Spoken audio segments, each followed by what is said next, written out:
Welcome to another drawing session. Today we are going to draw a fish. Easy. So let's start. First we draw number 3 like this and let's draw the fish with me like this. This is so much easy and suitable for beginners and kids. And the mouth and here and the eye.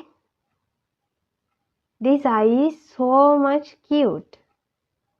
I love this so much. Color it like this. And the fin. Here also. And water bubble. 3 of them. Different sizes. So this is our fish. I hope you enjoy my video. Thank you for being with me.